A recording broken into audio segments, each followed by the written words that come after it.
मित्रांनो, जेव्हा एका स्त्रीने संपूर्ण गावाच्या समोर आपल्या पतीकडे पाहून म्हटले, मला एका दूध विक्याची बायको म्हणून संपूर्ण आयुष्य घालवायचे नाही.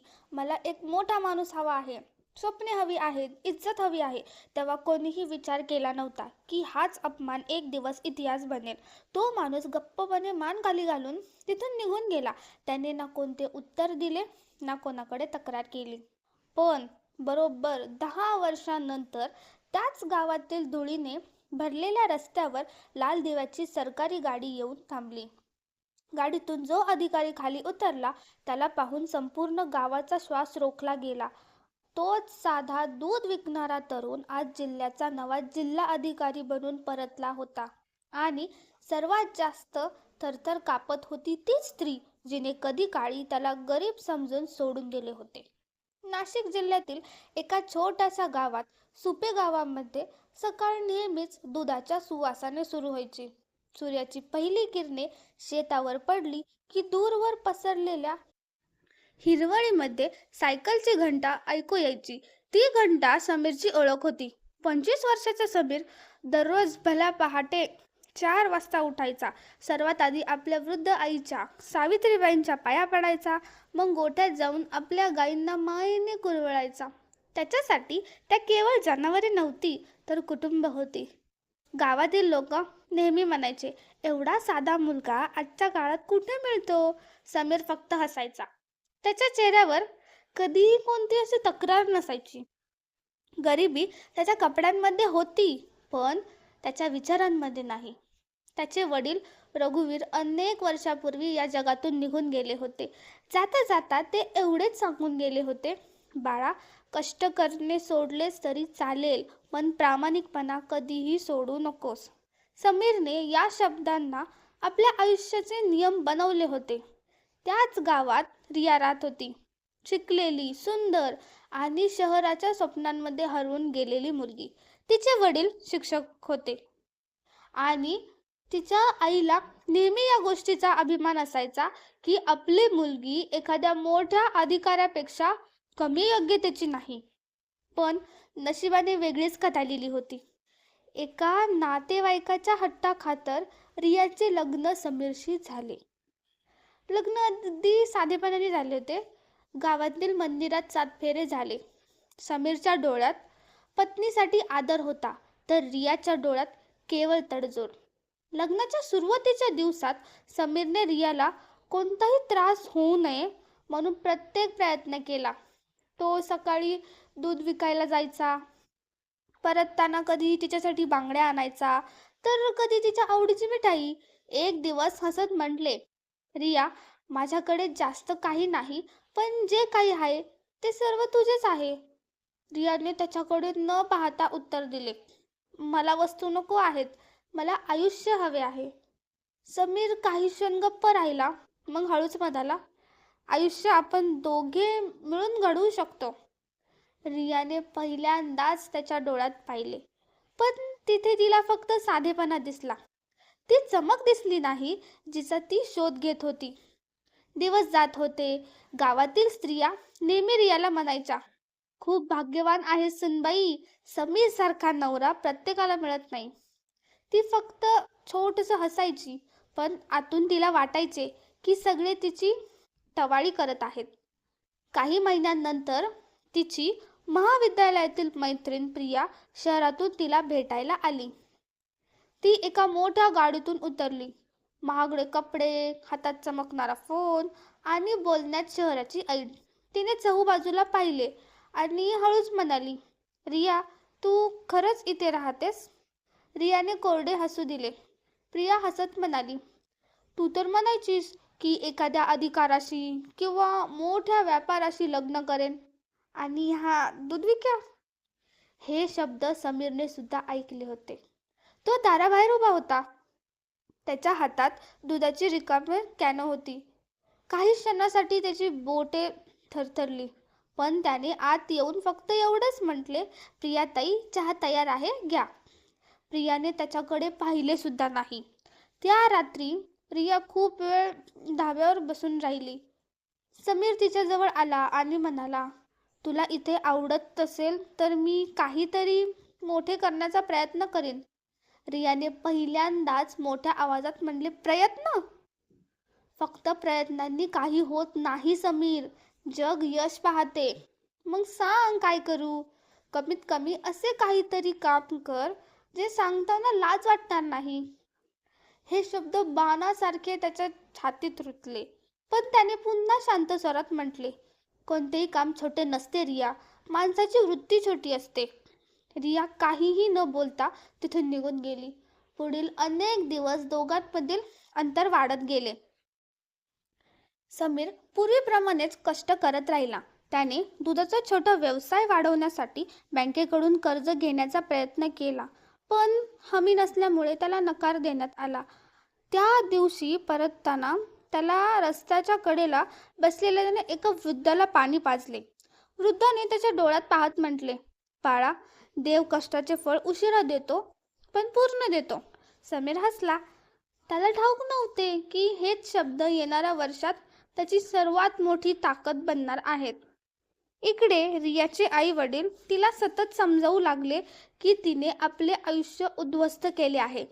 तिची आई म्हणायची, अजूनही वेळ गेलेली नाही. संपूर्ण आयुष्य गरिबीत का घालवायचे?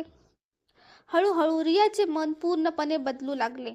एका रविवारी संपूर्ण गावात पंचायतीनंतर सांस्कृतिक कार्यक्रम ठेवण्यात आला होता. जवळपास संपूर्ण गाव चवडीवर जमले होते. समीर सुद्धा दूध विकून तिथे पोहोचला. तितक्यात रिया अचानक सर्वांसमोर उभी राहिली. तिचा आवाज संपूर्ण मैदानात घुमला. आज मी सर्वांसमोर एक निर्णय सांगू इच्छिते. लोक एकमेकांकडे पाहू लागले. समीर सुद्धा चक्रावला. रियाने त्याच्याकडे बोट दाखवून म्हटले, मी या माणसासोबत आता एक दिवसही राहू शकत नाही. मला एका दूध विकायची बायको म्हणून घेणे मंजूर नाही. मी अशा माणसासोबत माझे भविष्य पाहू शकत नाही, ज्याच्याकडे ना नाव आहे, ना पैसा, ना ओळख. संपूर्ण मैदान शांत झाले. सावित्रीबाईंच्या डोळ्यातून अश्रू वाहू लागले. गावातील वृद्धांनी रियाला थांबवण्याचा प्रयत्न केला, पण ती थांबली नाही. तिने आपल्या गळ्यातील मंगळसूत्र काढले, समीर समोर ठेवले आणि म्हणाली, ज्या दिवशी तू खरंच मोठा माणूस बनशील त्या दिवशी कदाचित माझी आठवण काढ, पण तोपर्यंत माझ्यासाठी तू फक्त एक दूध विक्या आहेस. समीरने थरथरत्या हातांनी मंगळसूत्र उचलले. त्याच्या डोळ्यात अश्रू होते, पण आवाजात नाही. तो फक्त एवढेच म्हणाला, आज तू माझी साथ सोडली आहेस. माझा आत्मसन्मान नाही. ज्या दिवशी मी परतेन ना, कोणाला हरवण्यासाठी नाही, तर माझ्या वडिलांची शिकवण आणि माझ्या आईचा सन्मान जिंकण्यासाठी परतेन. एवढं सांगून तो वळला आणि गर्दीतून वाट काढत हळूहळू तिथून निघून गेला. त्याला ठाऊक नव्हते की त्याच रात्री त्याच्या आयुष्यात एक अशी व्यक्ती येणार आहे जी त्याच्या नशिबाची दिशा कायमची बदलून टाकेल आणि 10 वर्षांनंतर संपूर्ण महाराष्ट्रात त्याचेच नाव आदराने घेतले जाईल. त्या रात्री सुपे गावात जितकी शांतता होती त्यापेक्षा कितीतरी जास्त शांतता समीरच्या आत होती. चावडीवर झालेल्या अपमानाचा आवाज अजूनही त्याच्या कानात घुमत होता. पावलोपावली त्याला रियाचे शब्द टोचत होते, माझ्यासाठी तू फक्त एक दूध विक्या आहेस. तो घरी पोचला तेव्हा आई सावित्रीबाई अंगणात बसून रडत होत्या. त्यांचे डोळे सुजले होते. समीर त्यांच्या जवळ बसताच त्यांनी त्याचा चेहरा दोन्ही हातात धरला. बाळा, मी तुला कधीही हार मानणे शिकवले नाही, पण आज जे झाले त्याने माझे हृदय तुटले. समीरने पहिल्यांदाच आईसमोर आपले अश्रू रोखले नाहीत. तो त्यांच्या पायावर डोके ठेवून ढसाढसा रडला. काही वेळानंतर त्याने स्वतःला सावरले आणि हळूच म्हणाला, आई, मी कोणाला सिद्ध करण्यासाठी मोठा माणूस बनणार नाही. मी यासाठी पुढे जाईन जेणेकरून कोणत्याही कष्ट करणाऱ्या माणसाचा अपमान करण्याची हिंमत कोणी करू नये. सावित्रीबाईंनी त्याच्या डोक्यावर हात ठेवला आणि म्हणाला, हीच तुझ्या वडिलांची खरी शिदोरी आहे. त्याच रात्री सुमारे 11 वाजता दरवाजावर थाप पडली. समीरने दार उघडले तर समोर एक वृद्ध गृहस्थ उभे होते. त्यांचे कपडे धुळीने भरले होते आणि कपाळाला हलकी दुखापत झाली होती. बाळा, माझी गाडी रस्त्याच्या कडेला बंद पडली आहे. मोबाईल सुद्धा बंद झाला आहे. थोडे पाणी मिळेल का? समीर त्यांना लगेच आत घेऊन आला. जेवण वाढले. आईने त्यांच्या जखमेवर हळद लावली. ते गृहस्थ वारंवार नको म्हणत होते, पण समीर म्हणाला, पाहुणे देवासारखे असतात. रात्रभर ते तिथेच थांबले. सकाळी जेव्हा त्यांची गाडी दुरुस्त झाली, तेव्हा जाता जाता त्यांनी विचारले, बाळा, तुझे नाव काय? काय करतोस? दूध विकतो. ते गृहस्थ काही क्षण गप्प राहिले, मग हसले. अजून काही बनायचे स्वप्न आहे? समीरने पहिल्यांदा एका अनोळखी व्यक्तीसमोर मन मोकळे केले. हो, पण आता स्वप्न पाहायला भीती वाटते. त्या गृहस्थांनी त्याच्या डोळ्यात पाहिले. भीती स्वप्ने तोडत नाहीत बाळा, माणूस स्वतः तोडतो. त्यांनी आपल्या खिशातून एक भेट कार्ड काढले आणि त्याच्या हातात दिले.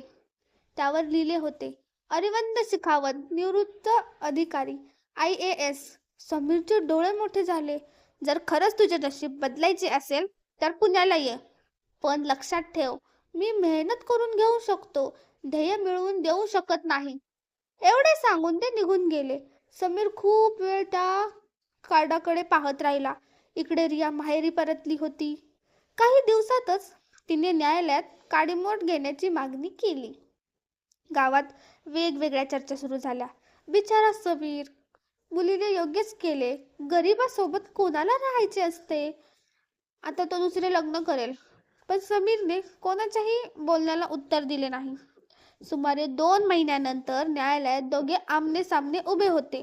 न्यायाधीशांनी शेवटच्या वेळी विचारले, तुम्ही दोघे आपल्या निर्णयावर ठाम आहात का? समीरने रियाकडे पाहिले. कदाचित त्याला आशा होती की एकदा त्याच्या डोळ्यात पाहून बोलेल, चल पुन्हा नव्याने सुरू करूया. पण रियाने त्याच्याकडे न पाहता म्हटले, हो, मला हे नाते संपवायचे आहे. समीरने डोळे मिटले. मग हसून म्हणाला, ज्या नात्यात आदर उरत नाही तिथे जबरदस्तीने साथ निभावली जात नाही. काडीमोड झाला. न्यायालयाबाहेर पडताना रिया मागे न पाहता आपल्या गाडीत जाऊन बसली. समीर तसाच उभा राहिला. त्याने खिशातून तेच जुने मंगळसूत्र काढले आणि काही क्षण त्याकडे पाहिले.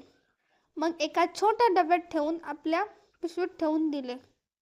ही माझ्या पराभवाची खून नाही, माझ्या आयुष्यातील सर्वात मोठी शिकवण आहे. त्या संध्याकाळी त्याने गाव सोडण्याचा निर्णय घेतला. आईने विचारले, एवढं दूर जाशील? समीर म्हणाला, आई, कधी कधी माणसाला आपल्या स्वप्नांसाठी घर नाही तर आपली जुनी ओळख सोडावी लागते. पुढच्याच दिवशी तो पुण्याला पोहोचला. शहर त्याच्यासाठी पूर्णपणे नवीन होते. गर्दी, पळणारे रस्ते, उंच इमारती, प्रत्येक गोष्ट त्याला घाबरवत सुद्धा होती आणि पुढे जाण्याची हिंमतही देत होती. अरविंद शेखावत यांनी त्याला आपल्या छोट्याशा घरात जागा दिली. पहिल्याच दिवशी त्यांनी एक पुस्तक त्याच्यासमोर ठेवले, भारतीय संविधान. जर खरंच मोठे व्हायचे असेल तर आधी देशाला समज. समीरने पुस्तक हातात घेतले. त्याला वाटले की तो एका नवीन जगाचे दार उघडत आहे. दिवसा तो एका दूध व्यवसाय केंद्रात काम करायचा. सकाळी 4 वाजता उठून दुधाचा पुरवठा करायचा. दुपारी वाचनालयात जायचा. रात्री 12-1 वाजेपर्यंत अभ्यास करायचा. अनेकदा उपाशी झोपायचा. अनेकदा पुस्तकावरच डोळा लागायचा. पण दरवेळी त्याची हिंमत सुटू लागायची. त्याला रियाचे शब्द आठवायचे आणि तो पुन्हा अभ्यासाला बसायचा. 1 वर्ष निघून गेले, मग दुसरे. पहिल्या प्रयत्नात तो पूर्व परीक्षा सुद्धा उत्तीर्ण करू शकला नाही. निकाल पाहून त्याचे डोळे भरून आले. त्याला वाटले की कदाचित रिया बरोबर होती. कदाचित तो खरोखरच फक्त एक दूध विक्याच होता. त्याच संध्याकाळी तो मुळामुठा नदीच्या काठी बसला होता. अरविंद शेखावत त्याच्या जवळ आले. त्यांनी काही न बोलता त्याची गुणपत्रिका पाहिली. मग ती फाडून नदीत फेकून दिली. समीर चक्रावला. सर, तुम्ही हे काय केले? त्यांनी शांत स्वरात म्हटले, हा कागद तुझे नशीब ठरवत नाही. पराभवाचा सर्वात मोठा धक्का हरण्यात नसतो तर हार मानण्यात असतो. त्यांचे बोलणे समीरच्या मनावर ठसले. त्यांनी पूर्वीपेक्षाही जास्त मेहनत सुरू केली. इकडे सुपे गावात वेळ बदलत होती. रियाचे आयुष्यही तिने विचार केला होता तसे राहिले नव्हते. तिच्या आई वडिलांनी तिचे लग्न शहरातील एका मोठ्या व्यापाऱ्याशी विक्रम मल्होत्राशी ठरवले. विक्रमकडे पैसा होता, मोठा बंगला होता, महागड्या गाड्या होत्या, पण त्याच्या चेहऱ्यामागे एक असे सत्य दडले होते ज्याच्यापासून अजून सगळे अभिघ्न होते. लग्नानंतरचे पहिले काही महिने खूप छान गेले. रियाला वाटले की तिने योग्य निर्णय घेतला आहे, पण हळूहळू विक्रमचा खरा चेहरा समोर येऊ लागला. तो रागीट होता, गर्विष्ठ होता आणि सर्वात महत्त्वाची गोष्ट म्हणजे त्याच्यासाठी नात्यांना कोणतीही किंमत नव्हती. एका रात्री जेवणात फक्त मीठ थोडे जास्त झाल्यावर त्याने संपूर्ण जेवणाचे टेबल उठवून दिले. रिया घाबरून मागे सरकली. विक्रम ओरडला, लक्षात ठेव, या घरात तुझी ओळख फक्त माझ्या नावामुळे आहे. पहिल्यांदाच रियाला समीरचे ते शब्द आठवले. कोणतेही काम छोटे नसते. माणसाची वृत्ती छोटी असते. तिच्या डोळ्यातून अश्रू आले, पण आता खूप उशीर झाला होता. तिकडे पुण्यात समीर आपल्या आयुष्यातील सर्वात कठीण परीक्षेची तयारी करत होता. त्याला ठाऊक नव्हते की विक्रम मल्होत्रा केवळ एक श्रीमंत व्यापारी नव्हता. करोडो रुपयांचे बेकायदेशीर व्यवहार, जमिनीचे घोटाळे आणि अनेक प्रभावशाली लोकांशी जोडलेला एका मोठ्या जाळाचा तो एक असा चेहरा होता ज्याच्यावर शहरातील मोठे मोठे लोक विश्वास ठेवायचे.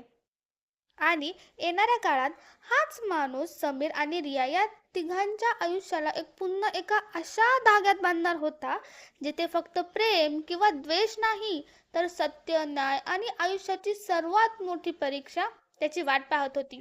पुण्याच्या त्या थंड सकाळी समीर नेहमीप्रमाणे वाचनालयात पोहोचणारच होता की अरविंद शेखावत त्यांनी त्याला हाक मारली. आज अभ्यास थोडा वेळाने कर, आधी माझ्यासोबत चल. समीर काही न विचारता त्यांच्यासोबत निघाला. दोघे शहरातील एका सरकारी शाळेत पोहोचले. तिथे कित्येक गरीब मुलं फाटलेल्या पुस्तकातून शिकत होती. काहींकडे वह्या सुद्धा नव्हत्या. अरविंदनी मुलांकडे इशारा करत म्हटले, बाळा, अधिकारी बनणे म्हणजे केवळ खुर्ची मिळवणे नाही. ज्या दिवशी या मुलांचे दुःख तुझे स्वतःचे दुःख वाटू लागेल, त्याच दिवशी समज की तू या सेवेसाठी योग्य आहेस. समीर खूप वेळ त्या मुलांकडे बसून राहिला. त्याने आपले बालपण त्यांच्यात पाहिले. त्याच दिवशी त्याच्या आत एक नवीन संकल्प जन्माला आला. आता तो फक्त आपल्या अपमानाचे उत्तर देण्यासाठी अभ्यास करत नव्हता, तर ज्यांचा आवाज कोणी ऐकत नाही अशा लोकांसाठी पुढे जाऊ इच्छित होता. इकडे रियाचे जग हळूहळू विखरत होते.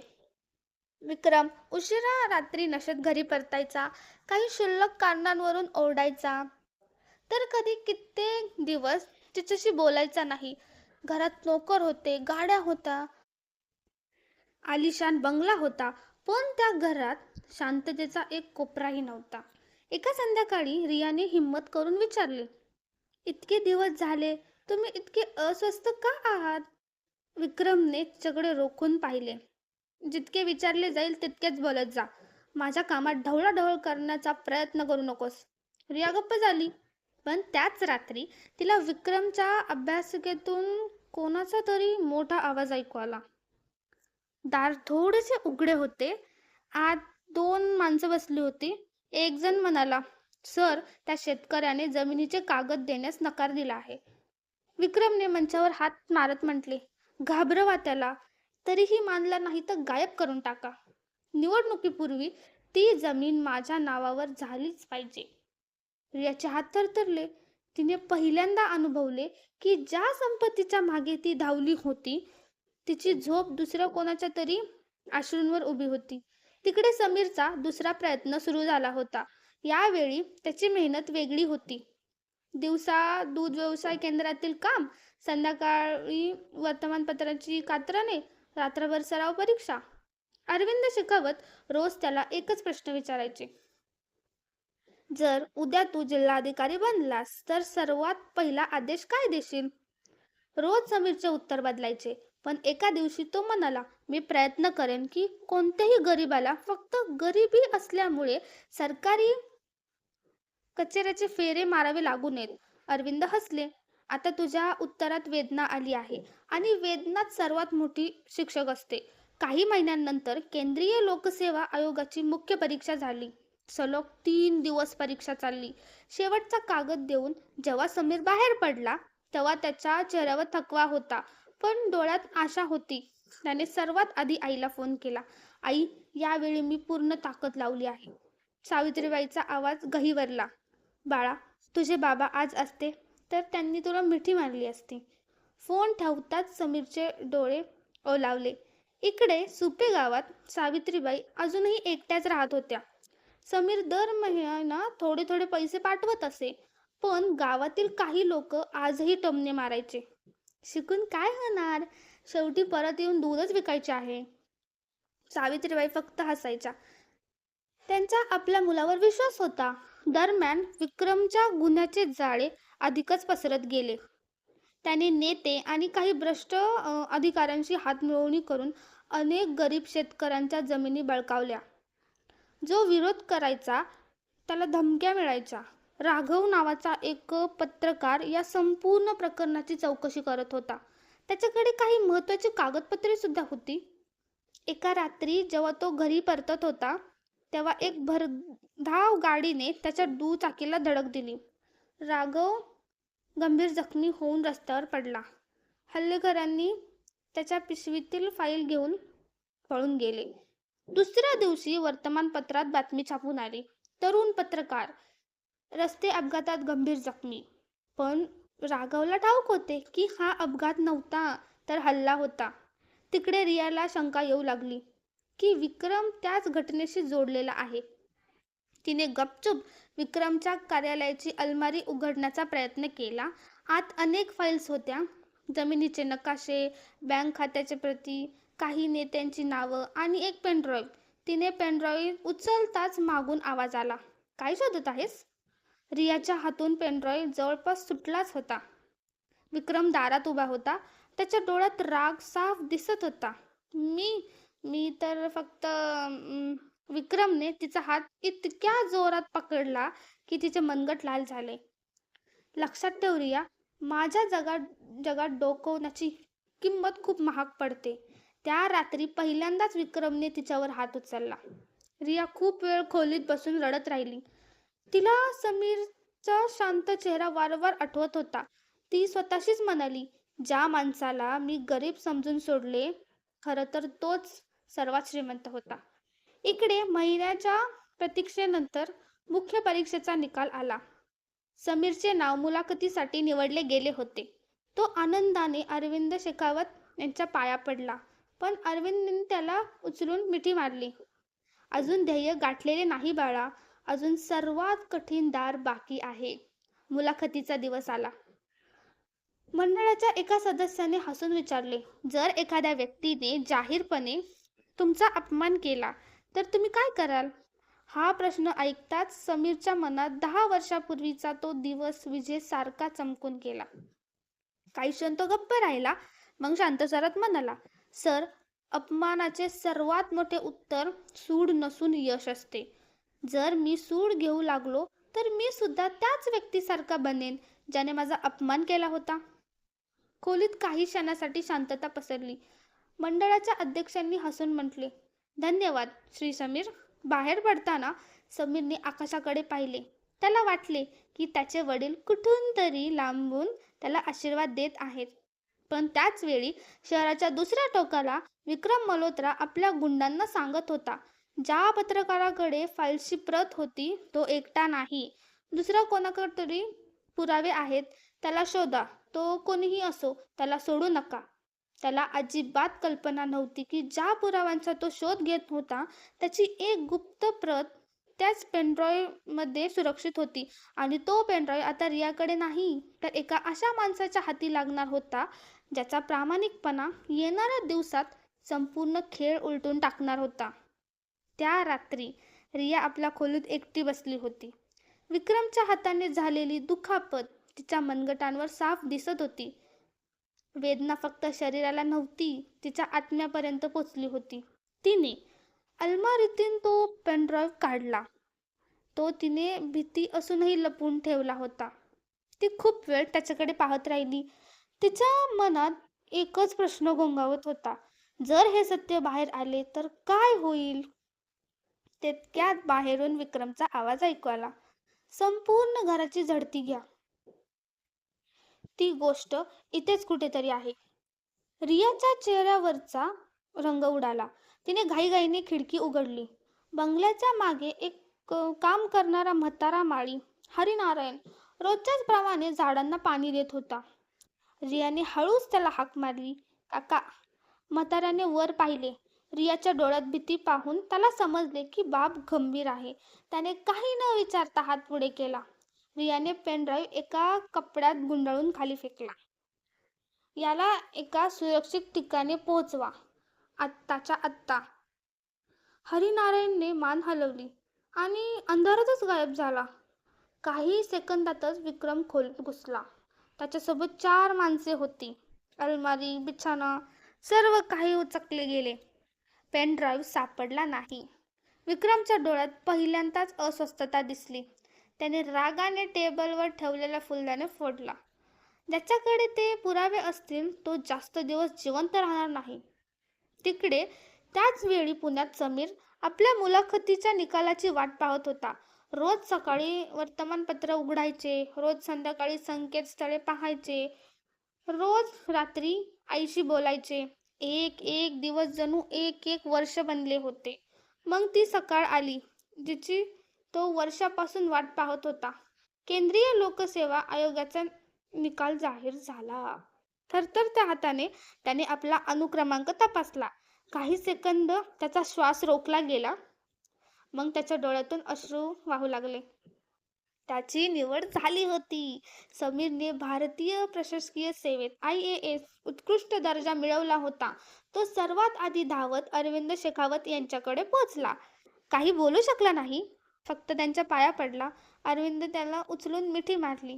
त्यांचेही डोळे भरून आले होते. आज तू फक्त परीक्षा जिंकला नाहीस बाळा, तू तुझ्या वेदनेला तुझी ताकद बनवली आहेस. त्याच संध्याकाळी त्याने आईला व्हिडिओ कॉल केला. सावित्रीबाई पडद्यावर मुलाला पाहतच रडू लागल्या. तुझ्या बाबांचे स्वप्न पूर्ण झाले. समीर हसला नाही. आई, अजून तर प्रवास सुरू झाला आहे. प्रशिक्षणाच्या महिन्यात समीर पूर्वीपेक्षाही जास्त शिस्तबद्ध झाला. देशाच्या वेगवेगळ्या भागातून आलेल्या प्रशिक्षकांनी अधिकाऱ्यांमध्ये त्याचा एक साधेपणा, सर्वांचे लक्ष तो वेधून घ्यायचा. एक दिवस एका सहकारी अधिकाऱ्याने मस्करी करत विचारले, भावा, तुझे वडील काय करायचे? समीरने अभिमानाने उत्तर दिले, शेती करायचे आणि मी स्वतः दूध विकायचो. काही लोक हसले, पण एक वरिष्ठ अधिकारी तिथे उभे होते. ते म्हणाले, ज्याला आपल्या सुरुवातीची लाज वाटत नाही तोच सर्वात उंच ध्येयापर्यंत पोहोचतो. ही गोष्ट समीरच्या मनात कायमची घर करून गेली. वेळ पुढे सरकली. प्रशिक्षण पूर्ण झाले. नियुक्तीची यादी जाहीर झाली. जेव्हा समीरने आपला पहिला जिल्हा पाहिला तेव्हा काही क्षणासाठी त्याचे डोळे खिळले. नाशिक, तोच जिल्हा, तीच माती, तोच परिसर जिथे कधी काळी त्याला फक्त एक दूध विका म्हटले गेले होते. त्याने गप्पपणे आकाशाकडे पाहिले, जणू मनपूर्वक आपला वडिलांना ही बातमी देत होता. तिकडे विक्रम मल्होत्रासाठी अडचणी वाढू लागल्या होत्या. पत्रकार राघव रुग्णालयातून बरा होऊन परत आला होता. त्याला आठवत होते की त्याच्याकडील फाईल कोणीतरी हिसकावून घेतली होती, पण त्याला हेही आठवते होते की त्याने त्या कागदपत्रांची डिजिटल प्रत एका विश्वासू व्यक्तीला पाठवली होती. ती व्यक्ती होती हरिनारायण. याचा पुतण्या अंशुमन, जो एका छोट्या सायबर कॅफेमध्ये काम करायचा. हरिनारायण यांनी रियाकडून मिळालेला पेनड्राईव्ह त्यांच्याकडेच पोहोचवला होता. अंशुमनने तो न उघडता सुरक्षित ठेवला होता. त्याला ठाऊक नव्हते की त्या छोट्याशा साधनामध्ये करोडो रुपयांचे घोटाळे, बनावट कंपन्या आणि अनेक मोठ्या नावाचे पुरावे दडले आहेत. इकडे रियाची अस्वस्थता दिवसेंदिवस बिघडत चालली होती. आता विक्रम तिच्यावर लक्ष ठेवू लागला होता. फोनची तपासणी, खोलीत कॅमेरे, बाहेर रक्षक. ती एका आलिशान बंगल्याच्या गलत राहूनही कैदेत होती. एका रात्री तिने आरशात स्वतःला पाहिले. तिला स्वतःच्या चेहऱ्याची भीती दिसली. ती हळूच पुटपुटली, ज्या आदराला मी संपत्तीपेक्षा छोटे समजले होते, आज त्याच आदरासाठी तरसत आहे. त्याच रात्री विक्रमला बातमी मिळाली की नाशिकमध्ये नवीन जिल्हाधिकाऱ्याची नियुक्ती झाली आहे. त्याने फाईल उचलून नाव वाचले. समीर रघुवीर. नाव त्याला अनोळखी वाटले. त्याने फाईल बंद केली. त्याला काय ठाऊक होते की हेच नाव खूप लवकर त्याचे संपूर्ण जग हलवून सोडणार आहे. काही दिवसांनी सुपे गावाच्या रस्त्यावर पहिल्यांदाच अनेक सरकारी गाड्यांचा ताफा दिसल्या. मुले धावू लागली. वृद्ध घरातून बाहेर आले. संपूर्ण गाव चक्रावले. गाड्यांच्या मधोमध असलेली पांढरी गाडी हळूहळू थांबली. दार उघडले. स्वच्छ पांढरा सदरा, काळा कोट आणि छातीवर जिल्हाधिकाऱ्याचे पदक लावलेला एक अधिकारी बाहेर उतरला. गावातील लोकांना जसा त्याचा चेहरा पाहिला, अनेकांच्या मुखातून एकाच वेळी नाव निघाले. अरे, हा तर समीर! ज्या मुलाला कधी काळी लोक दूधवाला म्हणून हाक मारायचे, आज तोच संपूर्ण नाशिक जिल्ह्याचा जिल्हाधिकारी बनून त्यांच्यासमोर उभा होता. सावित्रीबाईच्या डोळ्यातून अश्रू वाहू लागले. त्यांनी थरथरत्या हातांनी मुलाच्या डोक्यावरून हात ठेवला. समीर झुकून आईच्या पाया पडत म्हणाला, आई, तुझा दूध विकणारा मुलगा आजही जमिनीवरच आहे. बदलले आहे ते फक्त त्याचे पद, संस्कार नाही. संपूर्ण गाव टाळ्यांचा गजर करून उठले. पण त्याच गर्दीच्या मागे एका गाडीत बसलेली रिया हे सर्व आपल्या ओल्या डोळ्यांनी पाहत होती. तिचे हात थरथरत होते. गाडीतून उतरण्याची हिंमत ती दाखवू शकत नव्हती. कारण तिला जाणीव झाली होती, ज्या माणसाला तिने कधी काळी आपली सर्वात मोठी चूक समजले होते, तोच तिच्या आयुष्यातील सर्वात योग्य निर्णय होता, ज्याला तिने स्वतःच्या हातांनी गमावले होते. आणि ठीक त्याच क्षणी विक्रमच्या एका माणसाने तिला त्या गर्दीत पाहिले.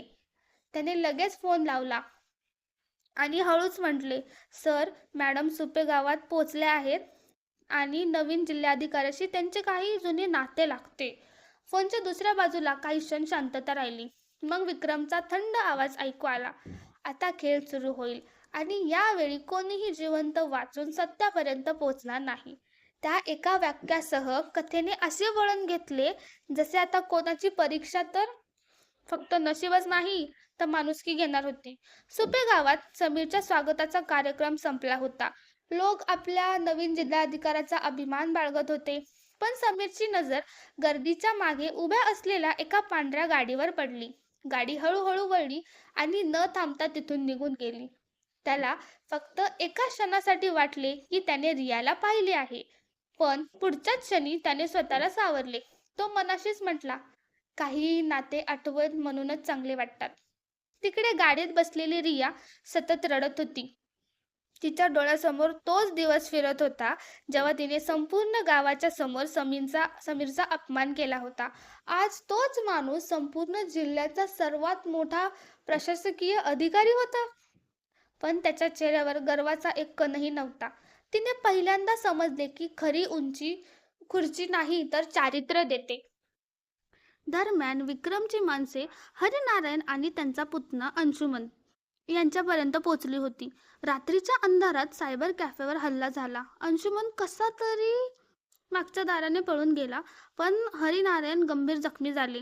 मरण्यापूर्वी त्यांनी अंशुमनचा हात पकडून म्हटले, बाळा, हा पेनड्राईव्ह नवीन जिल्हाधिकाऱ्यापर्यंत पोचव, तेच न्याय करतील. अंशुमन रात्रभर धावत राहिला. सकाळ उरण्यापूर्वी तो थेट जिल्हा कचेरीत पोचला. रक्षक त्याला थांबवत होते. तो जोरात ओरडू लागला, मला साहेबांना भेटायचे आहे. कोणाचा तरी जीव जाईल. समीरने आवाज ऐकला आणि त्याला आत बोलवले. थरथरत्या हातांनी अंशुमनने पेनड्राईव्ह त्याच्या समोर ठेवला. साहेब, यात पुरावे आहेत खूप मोठ्या लोकांचे. समीरने लगेच सायबर पथक आणि पोलीस अधीक्षकांना बोलवले. जेव्हा पेनड्राईव्ह उघडला गेला तेव्हा खोलीत शांतता पसरली. त्यात जमिनींच्या घोटाळ्यांच्या फाईल्स होत्या, बनावट कंपन्यांची कागदपत्रे होती, बँकेच्या व्यवहाराची संपूर्ण नोंदणी होती, व्हिडिओ होते आणि सर्वात वर एक नाव वारंवार दिसत होते, विक्रम मल्होत्रा. समीरने खोल श्वास घेतला. कायदा सर्वांसाठी सारखा आहे, समोर कोणीही असो. त्या संध्याकाळी त्याने विशेष तपास पथक स्थापन केले. ही बातमी संपूर्ण राज्यात पसरली. विक्रम तीळपापड झाला. त्याने पहिल्यांदाच समीरचे जुने छायाचित्र मागवले. जसे त्याने छायाचित्र पाहिले त्याचा चेहरा पांढरा पडला. हाच समीर आहे. त्याच्या माणसाने म्हटले, हो सर, हेच नवीन जिल्हाधिकारी आहेत. विक्रम रागाने खुर्चीवर मूठ मारत म्हणाला, तर रियाचा पहिला नवरा आता माझ्या रस्त्यातील सर्वात मोठी भिंत बनला आहे. तिकडे रियालाही ठाऊक झाले होते की तपास सुरू झाला आहे. तिला माहिती होते की जर सत्य समोर आले तर विक्रम तिला कधीही जिवंत सोडणार नाही. पण यावेळी तिने घाबरण्याऐवजी सत्याची साथ देण्याचा निर्णय घेतला. रात्री तिने गपचूप घरातून बाहेर पडण्याचा प्रयत्न केला. ती वेशेपर्यंत पोचताच विक्रम समोर आला.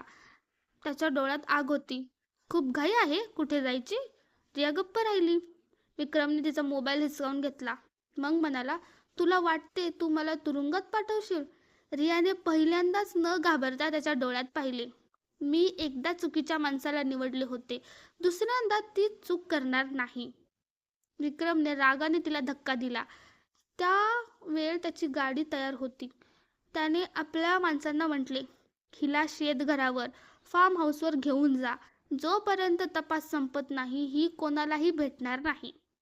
ही बातमी कशी तरी पोलिसांपर्यंत पोचली. समीरने एक क्षणही उशीर केला नाही. रात्रीच्या अंधारात पोलिसांच्या अनेक गाड्या शेतघराच्या दिशेने धावल्या. चहू बाजूंनी वेढा घातला होता. विक्रमच्या गुंडांनी गोळीबार सुरू केला. पोलिसांना प्रत्युत्तर दिले. पळापळ झाली. याच दरम्यान रिया मागच्या खोलीतून बाहेर पडण्याचा प्रयत्न करत होती. एका गुंडाने तिला पकडले. तितक्यात समीर तिथे पोचला. दोघे आमने सामने आले. गुंडाने लोखंडी सळीने हल्ला केला. समीरने त्याचा वार रोखला. हातापाई सुरू झाली. काही मिनिटात पोलिसांनी सर्व गुंडांना पकडले. विक्रम पळू लागला, पण बाहेर आधीच पोलीस हजर होते. त्याने शेवटचे प्रयत्न म्हणून पिस्तूल काढले. कोणी माझ्याजवळ आले तर गोळी झाडेन. समीर न घाबरता पुढे झाला. हत्यार खाली टाक विक्रम, कायद्यापेक्षा कोणीही मोठा नसतो. विक्रमने गोळी झाडण्याचा प्रयत्न केला, पण त्याआधीच एका पोलीस जवानाने त्याला पकडले. पिस्तूल खाली पाडले. काही सेकंदात बेड्या त्याच्या हातात होत्या. ज्या माणसाच्या नावाने लोक थरथरायचे तो आज मान खाली घालून उभा होता. न्यायालयात खटला चालला. पेनड्राईव्ह मधील पुरावे, पत्रकार, राघवची साक्ष, शेतकऱ्यांचे जबाब, रियाचे सत्य, सर्व काही न्यायालयासमोर आले. विक्रम आणि त्याच्या सहकर्त्यांना कडक शिक्षा सुनावण्यात आली. ज्या शेतकऱ्यांच्या जमिनी बळकावल्या होत्या त्या त्यांना परत मिळवून दिल्या गेल्या. संपूर्ण नाशिक जिल्ह्यात समीरच्या प्रामाणिकपणाची चर्चा होऊ लागली. काही दिवसांनंतर रिया सावित्रीबाईंच्या घरी पोचली. तिने दारातच हात जोडले. आई, मला माफ करा. सावित्रीबाई काही वेळ तिच्याकडे पाहत राहिल्या. मग तिच्या डोक्यावर हात ठेवला. चूक माणसांकडून होते मुली, पण ती मान्य करण्याचे धैर्य प्रत्येकामध्ये नसते. रिया रडू लागली. तितक्यात समीर सुद्धा तिथे आला. दोघे काही क्षण एकमेकांकडे पाहत राहिले. शेवटी रिया म्हणाली, मी तुला गरीब समजले, पण सर्वात गरीब माझी विचारसरणी होती. शक्य असेल तर मला माफ कर. समीरचे डोळेही ओलावले होते. तो हळूच म्हणाला, मी तुला खूप आधीच माफ केले होते, कारण द्वेषाचे ओझे घेऊन कोणीही माणूस पुढे जाऊ शकत नाही. रियाने मान खाली घातली. तिला समजले होते की माफी मिळू शकते, पण निघून गेलेली वेळ परत येत नाही. काही महिन्यातच समीरने आपल्या वडिलांच्या नावाने सुपे गावात एक आधुनिक दूध व्यवसाय प्रशिक्षण केंद्र आणि एक वाचनालय उभारले. उद्घाटनाच्या दिवशी त्याने मुलांना सांगितले, कधीही कोणत्याही माणसाचा आदर त्याच्या कामांवरून ठरवू नका. दूध विकणारा सुद्धा जिल्हाधिकारी बनू शकतो आणि मोठा अधिकारी माणुसकी गमावली तर तो छोटा बनतो. संपूर्ण गाव टाळ्यांचा गजर करून उठले. सावित्रीबाईंच्या डोळ्यात अभिमान होता. रिया सुद्धा गर्दीत उभी होती. यावेळी तिच्या डोळ्यात कोणतेही स्वप्न नव्हते, फक्त एक शिकवण होती. तिने गप्पपणे आकाशाकडे पाहिले आणि मनातच म्हणाली, धन्यवाद समीर, तू मला शिकवलेस की नाते संपत्तीने नाही, आदराने चालतात. सूर्य हळूहळू मावळत होता. सुपे गावाच्या गल्लीबोळात पुन्हा एकदा दुधाचा सुवास पसरत होता. फरक इतकाच होता की आता जेव्हा जेव्हा कोणी दूधवाल्याची घंटा ऐकायचं तेव्हा त्याला एकच जिल्हाधिकाऱ्याची कथा आठवायची, ज्याने अपमानाचे उत्तर बदला घेऊन नाही तर आपल्या मेहनतीने आणि प्रामाणिकपणाने दिलत होते.